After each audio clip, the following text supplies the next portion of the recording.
Continuamos con la serie Una gota de veneno en un vaso de leche. Hablamos de la Edad Media y en esta oportunidad vamos a hablar de la Ilustración.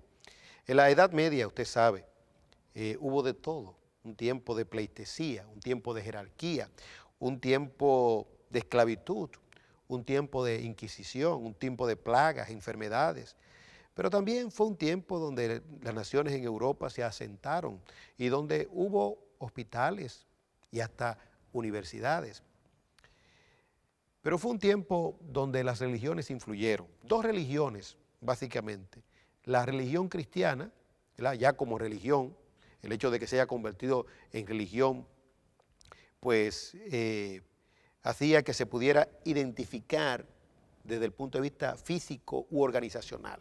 Ahora, si observáramos la fe cristiana desde el punto de vista bíblico, entonces su identificación sería diferente.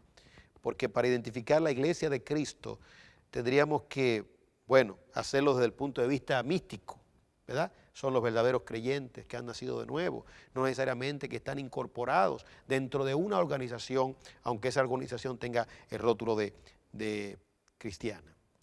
El islamismo, la influencia islámica, poderosa también, entonces una lucha terrible. Algunos piensan que el cristianismo tiene más personas, ¿no? El islamismo hoy en día tiene más adeptos. Ahora el pueblo de Dios, ¿verdad? El pueblo de Dios está conformado por aquellos que confluyen en Jesucristo y que han nacido de nuevo. Bueno, en esa época de la Edad Media, entonces, hubo un poquito de luz, pero también hubo mucha oscuridad. En el 1400, entonces, se levanta ese periodo de renacimiento tremendo. Martín Lutero, cuando iba camino a Roma, se encontró con el incipiente movimiento que surgió precisamente en Italia. No fue fácil porque este movimiento proponía, y lo logró, la restauración de las ideas clásicas de Grecia. Fue un tiempo, digámoslo así, de relativo progreso. Se inventó la brújula. Esto provocó un desarrollo en lo relacionado con la navegación. No se olvide usted que para esa época fue precisamente que Colón descubrió América, pero ya otros también se habían aventurado a explorar nuevos mundos, nuevos continentes. Además de esto se inventó la pólvora, la imprenta, la cartografía. Hubo grandes descubrimientos relacionados con el universo. Las artes comenzaron a florecer. Y, por otro lado, al haber una emancipación, entonces las monarquías comenzaron a decaer. Y comienza una idea que viene desde los tiempos de Grecia, la idea de la república. Y ahí encontramos también a un pensador llamado Maquiavelo, que creía, aunque era cómplice de la monarquía, del sistema monárquico, pero también habló acerca de la república y habló de cómo un gobernante debe gobernar. Y se le atribuye a él, aunque algunos entienden que no lo dijo, que el fin justifica los medios. Este movimiento donde se apela a la razón, ¿verdad? Estamos hablando del Renacimiento, es un movimiento idealista, humano, y pues tratan de sacar a Dios del pensamiento humano y entronar al hombre. Es decir, en lugar de Dios ser el eje del pensamiento, el centro de la vida, entonces colocan al hombre. Pero aquí tenemos que observar algo importante. Me parece que la misma confusión que había, todo giraba más que en Dios, en la religiosidad. Porque si se gira en Dios, los frutos van a ser siempre buenos. Todo lo que han girado en Dios y en su palabra, pues les ha ido bien y han tenido bendición y progreso. Pero era girando, básicamente, en lo relacionado con la religión. Entonces ahí la sobrereacción y viene la centralidad en el hombre, en la razón. De ahí es que vienen dos caminos paralelos que no se juntan. El de la razón, de la lógica y el de la palabra de Dios. El de la razón, bueno, con esos descubridores, esos pensadores, esos artistas, y el de la palabra de Dios por hombres que se emanciparon también de la religión, porque hubo una emancipación desde el punto de vista de la conciencia y la razón, pero hubo una emancipación también religiosa, y ahí encontramos a Lutero y Calvino, dos paladines tremendos de la fe cristiana. Ellos tenían un principio: sola escritura, la sola palabra de Dios. Y usted dirá, ¿y por qué esto? Bueno, por lo siguiente: porque la iglesia imperante tenía la Biblia y la tradición. Ahora, en el aspecto regulativo de las conductas y del pensamiento, ¿cuál tenía más peso?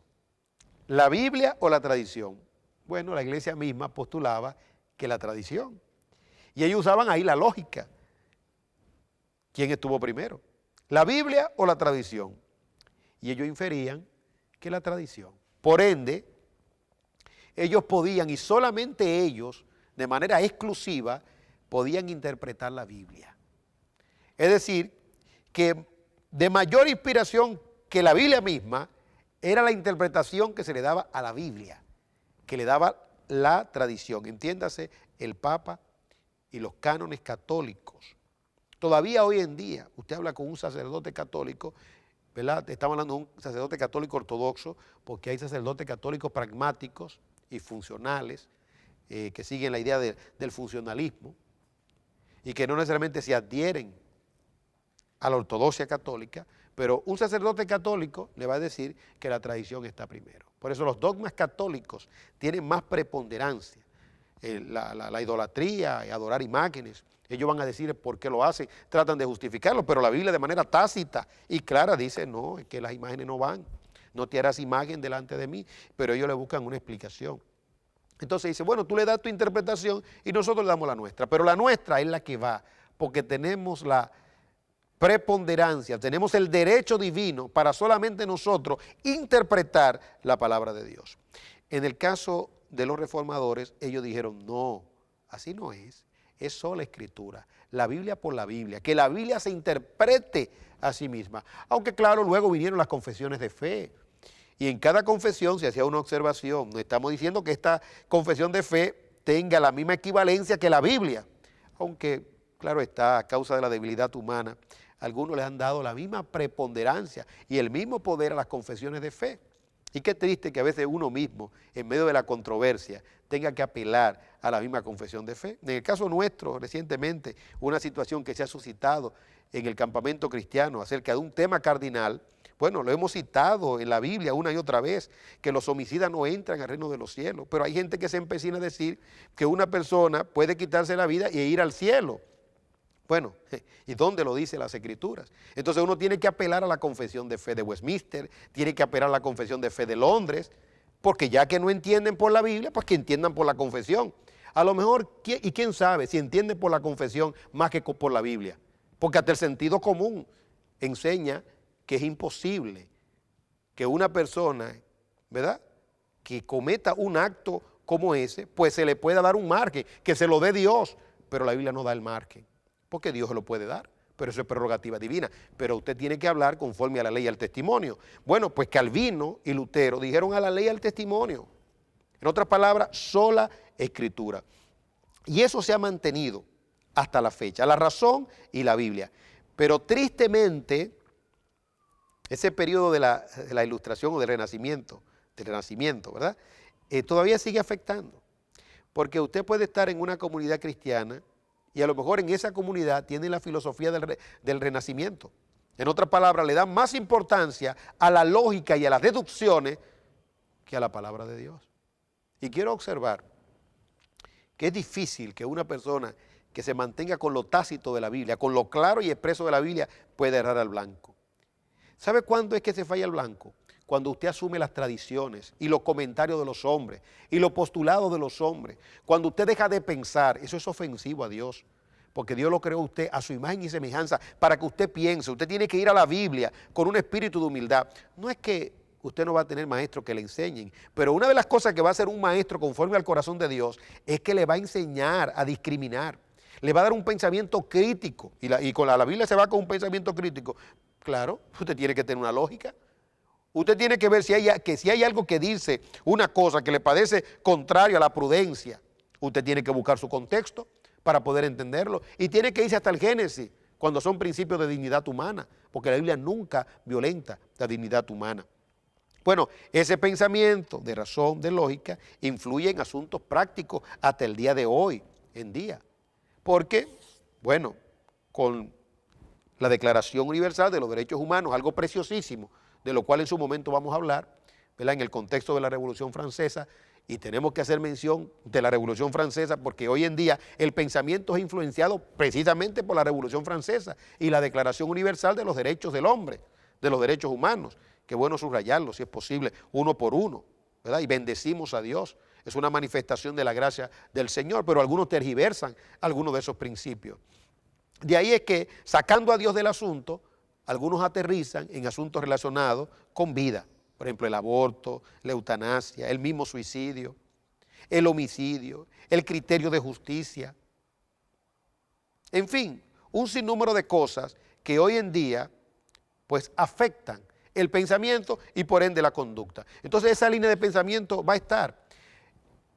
Debemos de dar gracias a Dios por ese movimiento extraordinario del Renacimiento. Bueno, nosotros nos manejamos en cualquier época. Si en la época de la oscuridad, de la Edad Media, o sea en la época del modernismo, o en la época del Renacimiento, o en la época después de la Revolución Francesa, la batalla la echamos donde quiera. Ahora la lucha es maravillosa porque es una lucha de ideas. Ya no hay que usar fuerza física, es de ideas. Aunque hay personas, ¿verdad?, lamentablemente, que entienden que hay que usar la fuerza. Por ejemplo, los que promueven ideas relacionadas con el aborto, dicen, el tema no es religioso. Bueno, pues está bien, siga peleando. Usted pelea desde su punto de vista ateísta, desde su punto de vista filosófico, usted pertenece a la escuela del Renacimiento, fantástico. Nosotros pertenecemos a la escuela de la palabra de Dios. Bueno, es su libertad usted defender su causa, sí, nosotros no nos podemos oponer, porque somos pro libertad de culto y libertad de conciencia. Ahora, también usted tiene que respetar nuestra forma de pensar. Nosotros somos pro vida. Y si usted cree que usted está defendiendo una buena causa, pues hágalo con sinceridad. Y como existe un Dios, Dios va a leer su corazón y le dará luz. Y como nosotros creemos que también estamos pregonando una buena causa para la gloria de Dios y para bien del mismo hombre, bendito sea Dios, Dios también traerá la luz.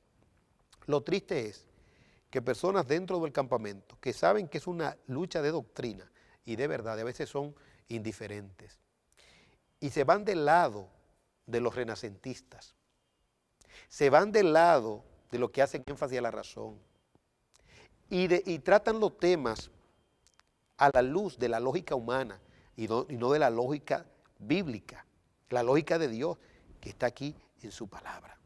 Cuando era un estudiante, hace ya muchos años, de teología, era el hazme reír de mis compañeros de estudios. ¿Por qué? Bueno, porque en consejería hablamos del aspecto familiar. Y, como siempre pasa, la literatura influye en el pensamiento de las personas. Y la literatura que consume nuestro país, en el pueblo cristiano, es una literatura norteamericana. ¿Qué significa esto? Bueno, que el pensamiento norteamericano está ahí. Es verdad, dice, son comentarios bíblicos, sí, pero son americanos. Tu cultura influye. A mí me influye mi cultura, claro que sí, a todos. Porque como dijo el pensador, nosotros somos nosotros y nuestras circunstancias. Entonces ese pensamiento secularista de alguna manera se mete poquito a poquito. Y en los libros de consejería, para que pueda tener una idea, pues se habla de la planificación familiar de una manera antibíblica. Yo no estoy hablando en contra de la planificación familiar, líbreme Dios. Dios me ha dado una lógica, me ha dado una mente para pensar. Pero el enfoque no es conforme al espíritu de la Biblia. Y era el hazme reír de mi compañero porque yo citaba la Biblia en el Salmo 127. Herencia de Jehová son los hijos, cosa de estima el fruto del vientre. Y cuando hablaba de esto, ellos me veían arcaico, atrasado, ¿verdad? Porque yo hablaba de los hijos como una bendición. Pero la modalidad norteamericana de tener un hijo, 2 hijos, eso no es conforme a las Escrituras. Herencia de Jehová son los hijos. Bienaventurado el varón que llenó su aljaba. Sí, eso era del antiguo pacto. No, no es del antiguo pacto. Es un principio de creación, multiplicados. Usted de lo que dice que cada niño viene con un pan debajo del brazo, por favor, esa es una noción religiosoide. Yo estoy hablando más que eso, estoy hablando del sentido y del espíritu. Al cabo de un tiempo tuvo que venir un norteamericano emancipado y declarar que los hijos eran una bendición. No lo creyeron por la Biblia, pero lo creyeron por el comentario de otro hombre. David dijo, tu palabra me ha hecho más sabio que los ancianos. Cuando usted está en la palabra de Dios, usted no tiene que temer. Usted no tiene que temer en toda controversia la palabra de Dios. No deducciones de hombres, no. La palabra de Dios. Entonces el renacimiento es el tiempo del antropocentrismo. Es el tiempo de la lógica, es el tiempo de la razón, es el tiempo de la veneración humana, ¿sí? El hombre se emancipó de muchos errores, pero también asumió muchos errores. Ese es el tiempo del ego, es el tiempo del orgullo. Por eso, en toda época y en todo tiempo, la palabra de Dios es maravillosa. Hace sabio al sencillo. Toda escritura es inspirada por Dios. Capítulo 3, versículo 16 de la carta de Pablo a Timoteo. Toda escritura es inspirada por Dios, útil para enseñar, para redarguir, para corregir, para instruir en justicia, a fin de que el hombre de Dios sea perfecto o maduro, completo, enteramente preparado para toda buena obra. Nos vamos a una pausa y retornamos para continuar hablando de este tema tan importante.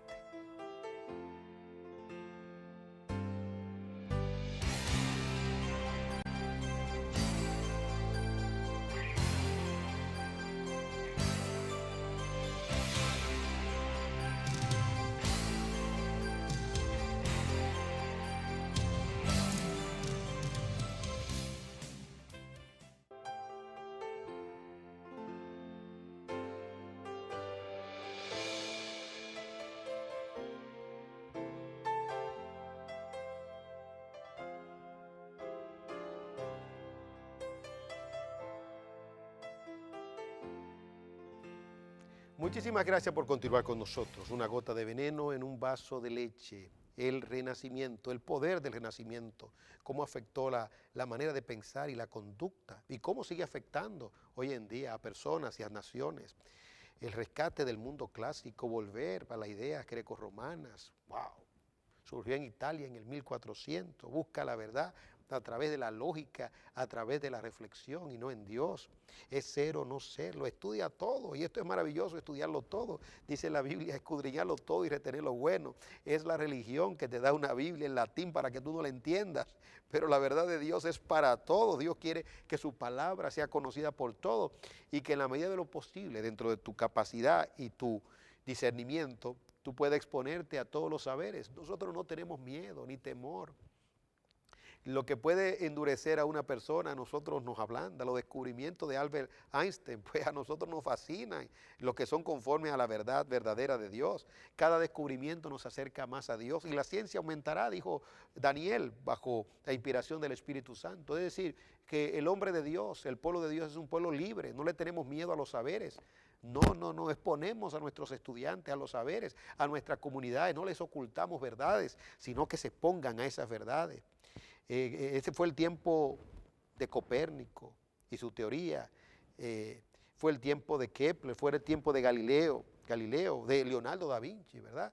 Y sus famosos cuadros y pinturas, y de allí pues tuvo una visión, por así decirlo, del futuro. Dibujó helicópteros, dibujó también paracaídas, pintó, expresó su sentir desde adentro y por qué no también algunos asuntos relacionados con su moral que se convierten hoy en día en asuntos cuestionables en cuanto a su persona. Tenemos también a Rafael, tenemos a Maquiavelo, que fue de ese tiempo. En fin, una gran cantidad de pensadores que influyeron en la forma de pensar y por ende en la conducta. Y hoy en día son, por así decirlo, marcos de referencia, son marcos de referencia para muchas personas. Nadamos, como se dijo en el segmento pasado, nadamos como pueblo de Dios en cualquier río y en cualquier mar. En ese mar del renacimiento nadan los creyentes también, no tenemos que temer. El Espíritu de Dios es un espíritu de gracia, pero también es un espíritu de sabiduría. Qué bueno es esto, un espíritu de sabiduría.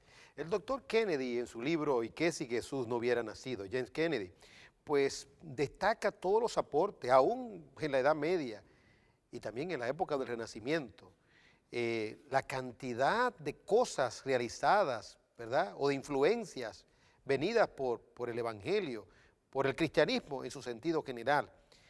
Él pues echa un vistazo, digámoslo así, rápido. Dice hospitales, los cuales esencialmente comenzaron en la Edad Media. Universidades que también comenzaron durante la Edad Media.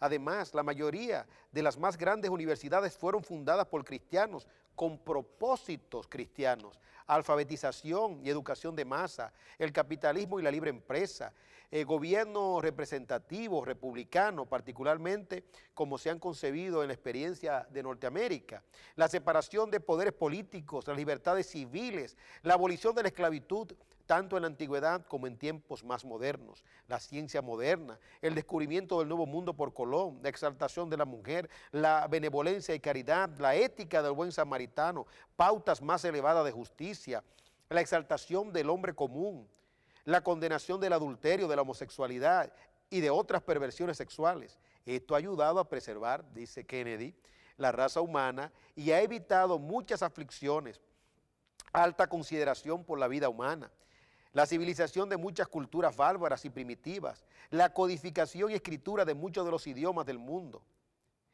mayor desarrollo de las artes y la música, y esto en gran medida por la cosmovisión que tuvieron los reformadores, la inspiración para las más grandes obras de arte, las incontables vidas cambiadas, transformadas, de perdidas a ganancias para la sociedad gracias al Evangelio, la salvación eterna de almas incontables. ¿Cómo trataban los romanos, verdad?, a los niños? Bueno, la patria potestad. Si salían anormales, pues disponían de ellos, como en algunos gobiernos o países donde no hay influencia cristiana, hasta en países comunistas o en países, ¿verdad?, dictatoriales o déspotas.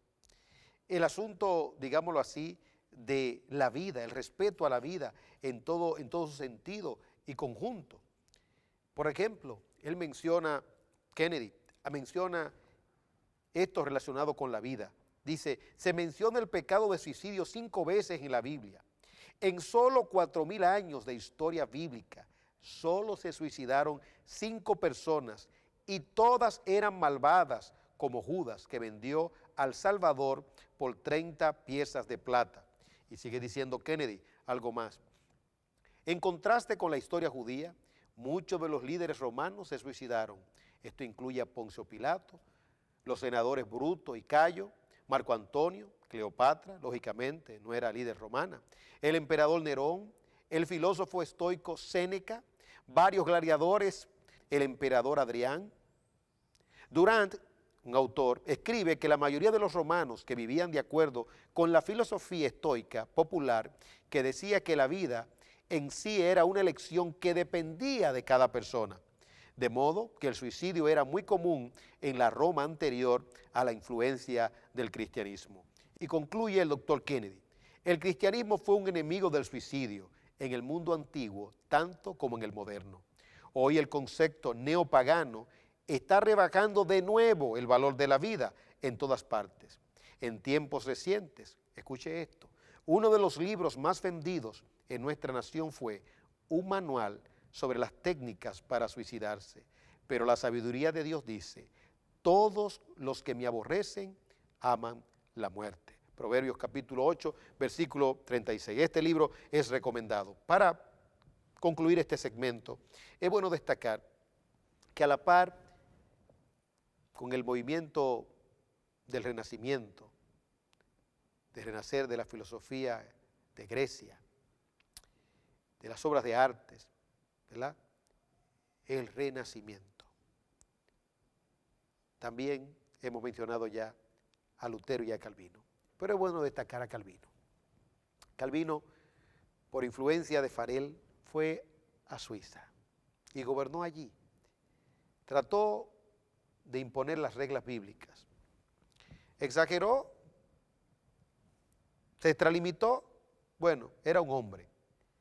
Ahora, que la sabiduría se justifique por sus resultados. ¿Qué pasó con esa nación desordenada? Lo mismo que en Singapur. Se transformó. Las bebentinas, los vicios, el desorden, la falta de educación, la falta de higiene, todo eso cambió. Por su forma estricta y metódica de gobernar, fue echado de Ginebra, juntamente con Farel. Pero ¿qué aconteció? El caos volvió y tuvieron que regresar o pedirle a Calvino que regresara. Hoy en día hay muchos de esos principios que se siguen en naciones como Suiza, ¿verdad? Y que son modelos en su manejo y en su forma, donde podemos concluir cómo la verdad de Dios, cuando entra a la mente, transforma y cambia. De donde se puede decir que el Evangelio no solamente salva, sino que el Evangelio cambia y cambia para bien. Retornamos para continuar hablando de cosas interesantes.